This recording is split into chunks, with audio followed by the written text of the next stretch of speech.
Graça e paz, amada igreja, mais um dia que nós estamos reunidos aqui, hoje segunda-feira, essa tarde, para conversarmos um pouquinho sobre a palavra do Senhor. Gostaria que os irmãos abrissem as suas Bíblias lá no livro de João, no capítulo 12, dos versos 20 até o verso 26. Vamos orar?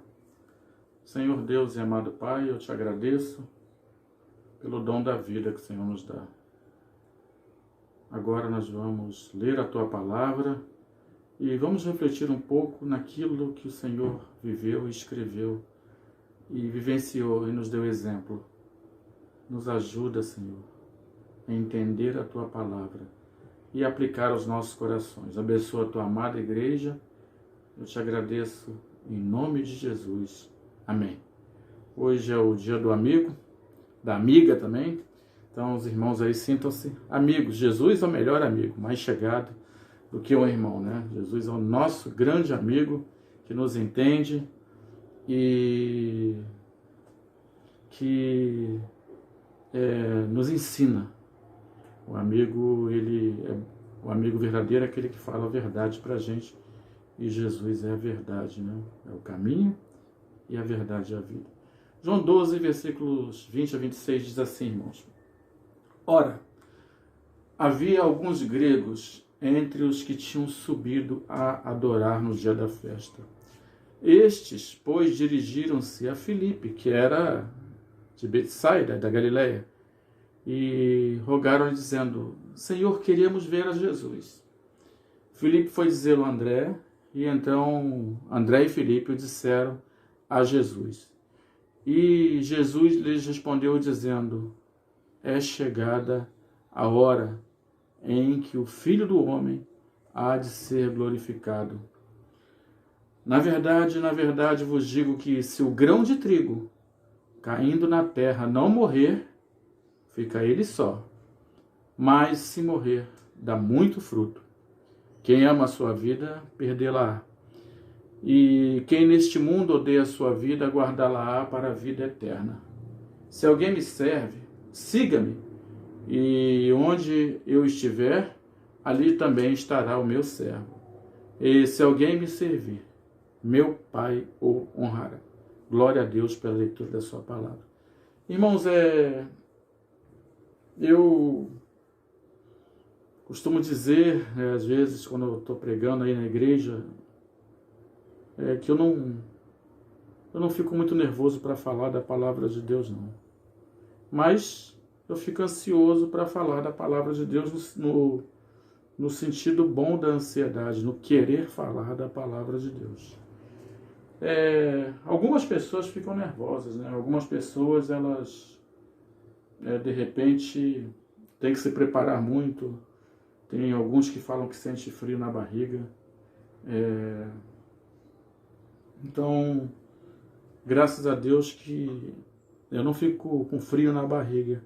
Eu fico com vontade de falar mesmo, né? Com vontade de compartilhar a palavra de Deus, né? Às vezes eu sinto frio na barriga ou dificuldades quando eu estou em perigo com alguma coisa. Aí pode ser, mas para falar da palavra de Deus, glórias a Deus que não. Mas, irmãos, aqui no texto, eu enxergo nesse texto, digamos, Jesus estava rondando aquele tempo da Páscoa, sabendo que a sua hora estava por chegar. Quando Jesus vai falar que a sua hora está por chegar, eu me lembro lá de João, no capítulo 4, se eu não me engano, sobre as bodas em Caná da Galileia, em que Jesus está naquele casamento e o vinho, ele acaba, né? As pessoas ficam sem o vinho, e Jesus vira para sua mãe e diz, mulher, que tenho eu contigo? Ainda não é chegada a minha hora. E diferentemente agora ele fala que é chegada a hora, né? E Jesus tinha algumas coisas que tinham acontecido. Estava na festa da Páscoa e ali estava Lázaro, né? Lázaro era aquele homem a quem Jesus o tinha ressuscitado, né? Lázaro morreu, né? E Jesus o chamou lá do caixão. chamou o nome dele, pediu para tirar pedras, então Lázaro ressuscitou. E também uma outra coisa tremenda que havia acontecido, Jesus estava na casa de Marta, de Maria e também de Lázaro, e Maria então vai e derrama um perfume, joga nos pés de Jesus, aquele perfume de nardo puro, e enxuga com seus cabelos, e ali Judas, né, olha para aquele perfume e diz que poderia ser vendido aos pobres, mas na verdade porque ele queria de alguma forma ter algum rendimento com aquele valor. E agora, festa da Páscoa, né? A Páscoa era talvez a festa mais importante para os judeus, e todo mundo queria saber de Jesus Cristo. Ninguém estava tão interessado na Páscoa, estava querendo saber, onde que está Jesus? A ponto, irmãos, a fama de Jesus era tão grande que agora a Páscoa não estava só sendo, digamos, adorada ou falada entre os judeus. A palavra de Deus diz que havia ali alguns gregos que tinham subido para adorar. Adorar a quem? Ao Senhor Deus, mas também ver a Jesus. Então, digamos, a palavra do Senhor já não estava mais só entre os judeus. A palavra de Deus diz que Jesus veio para que eram seus, mas os seus não o receberam. Mas todos quanto o receberam, deu-lhes o poder de serem chamados filhos de Deus. Então a palavra de Deus agora, ela sai do seu limite ali e começa então os gregos a quererem saber aonde estava Jesus. E havia ali um dos discípulos que era Filipe, era da cidade de Betsaida, e esse nome Filipe também vem do grego, e eles chegam até Filipe e perguntam, olha, nós queremos ver Jesus, dá para você chamar ele? E Filipe vai até André, né, e fala da situação, e os dois juntos vão até Jesus. Irmãos, e aí Jesus então entende que aquele evangelho, que aquela pregação, que aquela fama de cura, de libertação, de expulsar demônios, de abrir mão da sua vida para adorar a Deus. Ele entende então que a hora estava chegada.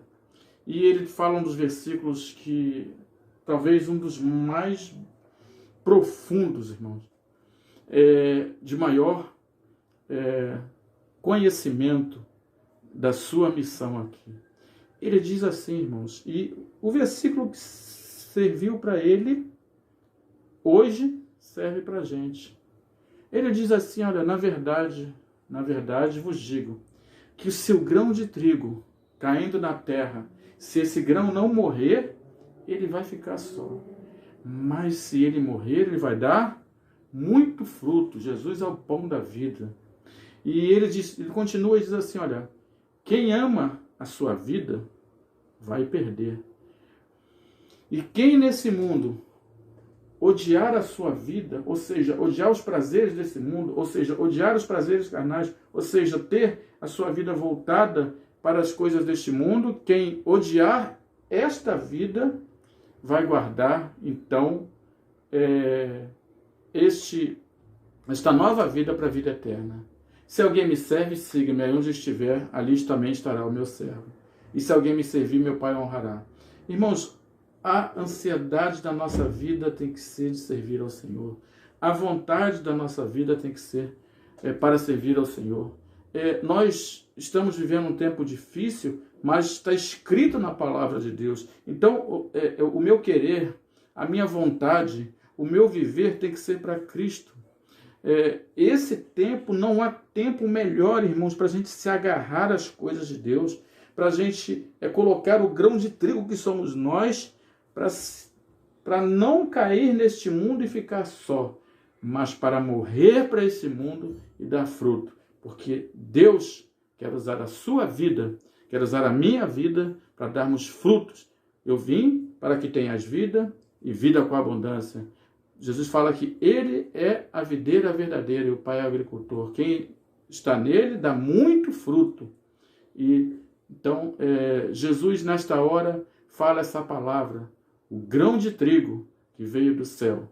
Ele estava, então, na hora para morrer. Irmão, se Jesus não tivesse morrido, não cumpriria a vontade de Deus. Então, aquele friozinho na barriga que o irmão sente quando vai pregar a palavra de Deus, aquele friozinho na barriga que o irmão sente em falar das coisas de Deus, Jesus não estava sentindo, mas ele sabia que aquele momento era o momento dele.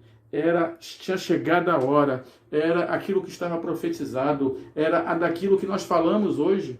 Nós falamos da morte do Senhor para nos dar vida e vida com abundância. Nós falamos da morte do Senhor para haver salvação. Nós falamos da morte do Senhor para comprovar que Jesus venceu a morte, ele ressuscitou e vive e vivo está. Então, aquela hora que ele fala agora era chegada, o momento era chegado, era um momento ímpar, irmãos, um momento, de pregação dos profetas, era um momento, então, desde lá do Éden, que o próprio Deus havia falado, era um momento em que todo o Antigo Testamento, e que Davi vai falar sobre esse tempo de Jesus, a hora é chegada.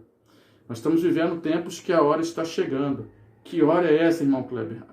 A hora da volta do Senhor. Nós estamos querendo viver para sempre. Nós queremos, assim, ter uma vida abundante no mundo para sempre. Não é assim que Jesus nos ensinou. Que nós possamos ter esse versículo no nosso coração e dizer que se nós, como grão de trigo, não morrer para este mundo, nós vamos ficar sozinhos, irmãos. Mas se nós morrermos para esse mundo e vivermos para Cristo, nós teremos uma vida eterna ao lado do Senhor. Tire do seu coração todo o agarramento, todo o visgo que você tem com esse mundo e coloque diante de Deus. Porque nada vai faltar para você. Porque a palavra de Deus diz assim, olha, buscai, pois, em primeiro lugar o reino de Deus e a sua justiça. E as demais coisas vos serão acrescentadas. Que o Senhor abençoe este dia e que você seja um grão de trigo pronto para servir ao Senhor e para morrer esse mundo. Não se apegue a este mundo, irmãos. Jesus está voltando. Lembre da parábola das virgens, lembre das palavras de Cristo e se desgruda, se descola desse mundo, no sentido não se apegar, não coloque a sua mente, o que eu vou comer amanhã, o que eu vou pagar amanhã. Não. Entrega teu caminho ao Senhor, confia nele e o mais ele fará. Vamos orar. Senhor Deus, obrigado pela tua palavra, aqui refletida com os meus irmãos, Pai. Ó Deus, completa no coração de cada um deles a tua mensagem. Eu te agradeço em nome de Jesus. Amém. Amém, irmãos? Feliz Dia do Amigo, que Jesus te abençoe.